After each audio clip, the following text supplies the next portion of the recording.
प्लासी की लड़ाई में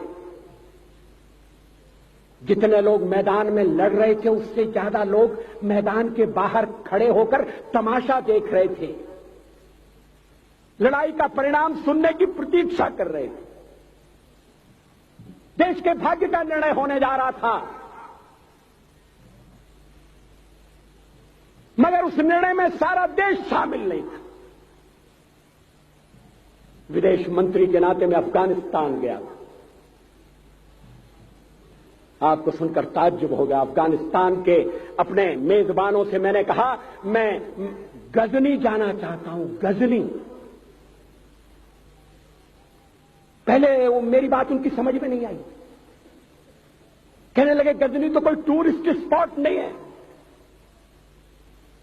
गजनी में कोई 5 स्टार होटल नहीं है, गजनी में आप जाकर क्या करेंगे, गजनी में आप जाकर क्या देखेंगे। मैं उन्हें पूरी बात नहीं बता सकता। मेरे हृदय में कहीं गजनी कांटे की तरह से चुभ रहा है। जब से मैंने गजनी से आए एक लुटेरे की कथा पढ़ी है और किशोरावस्था में पढ़ी है, मैं देखना चाहता था वो गजनी कैसा है। आपको सुनकर ताज्जुब होगा, महमूद गजनी का अफगानिस्तान के इतिहास में कोई स्थान नहीं है।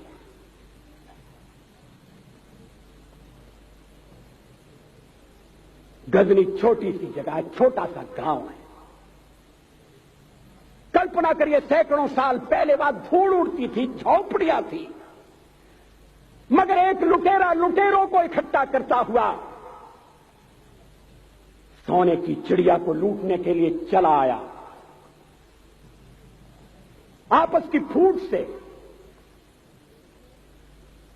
जो राजा है वो लड़ेगा, जो क्षत्रिय है वो लड़ेगा। हमने समाज के बहुत बड़े वर्ग को लड़ने के अधिकार से वंचित कर दिया। हमने उन्हें हथियार नहीं उठाने दिए। मार्शल नॉन मार्शल के आधार पर हमने समाज को बांट दिया। वो लुटेरा सोमनाथ के मंदिर तक चला गया। पुजारी देखते रहे। मंदिर की पूजा भक्तों को करना पड़ती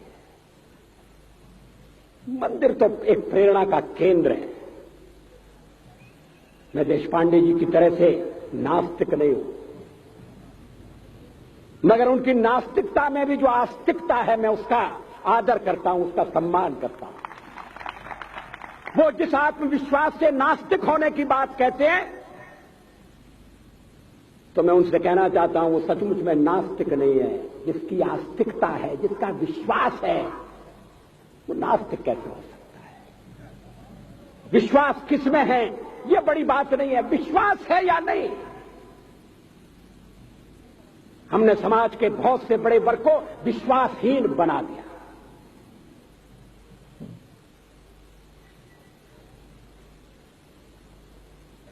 लोगों ने हथियार नहीं उठाए, वेद पढ़ने के दरवाजे बंद कर दिए। इसलिए हम पादाक्रांत हुए। अफगानिस्तान में मैंने एक बात और देखी। मुझे जिस होटल में ठहराया गया उसका नाम था कनिष्क। अफगानिस्तान एक मुस्लिम देश है। मुझे बड़ा ताज्जुब हुआ। मैंने कहा कनिष्क यहां कहां से आया? तो मेरे साथ अफगानिस्तान के विदेश मंत्री थे। मैंने कहा कनिष्क आपका कौन लगता है? कनिष्क से आपका क्या संबंध है? कहने लगे कनिष्क हमारा पूर्वज है, कनिष्क हमारा पुरखा है। He was one of our four father. मैंने कहा तब तो हमारे आपके पुरखे एक हैं। अफगानिस्तान के लोगों ने उपासना पद्धति बदली है, संस्कृति नहीं बदली। आज के भारत के परिवेश में यह सुनने के बाद थोड़ा विचित्र लगता है। हमारे यहां तो धर्मांतरण के साथ राष्ट्रांतरण होता है, ऐसा दृश्य दिखाई देता है। पड़ोसी देशों में ऐसा नहीं हुआ। अभी राम जन्मभूमि का मामला चल रहा है। एक विदेशी आए, कहने लगे राम जन्मभूमि का क्या झगड़ा है। हमने कहा इस पर विवाद हो रहा है कि श्री राम कहां पैदा हुए थे, और जहां पैदा हुए थे वो स्थान उनके मंदिर के लिए प्रयुक्त किया जाए या न किया जाए। वो इंडोनेशिया से आए थे, वो मुसलमान है। कहने लगे हम तो समझते थे कि राम के लिए सारे भारत में आदर होगा, सम्मान होगा। हमने कहा ये आपने कैसे समझा। कहने लगे आप तो इंडोनेशिया आ चुके हैं, इंडोनेशिया में बहुत से लोगों ने इस्लाम स्वीकार कर लिया, मगर श्री राम को विस्मृत नहीं किया, श्री राम को भुलाया नहीं। इंडोनेशिया के बाली द्वीप में 1 महीने रामायण की लीला होती है। मैं उस समारोह में जा चुका हूं।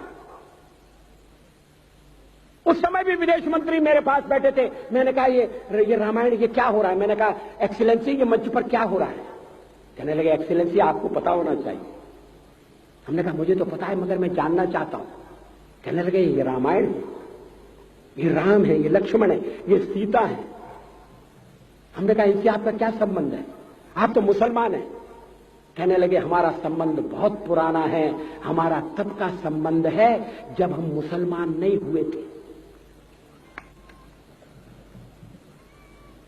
थाईलैंड की राजधानी अयोध्या कही जाती है। थाईलैंड के राजा को आज भी राम कहा जाता है। सावरकर जी ने हिंदू राष्ट्र की बात की, हिम्मत के साथ। बुनियादी तौर पर भारत हिंदू राष्ट्र है,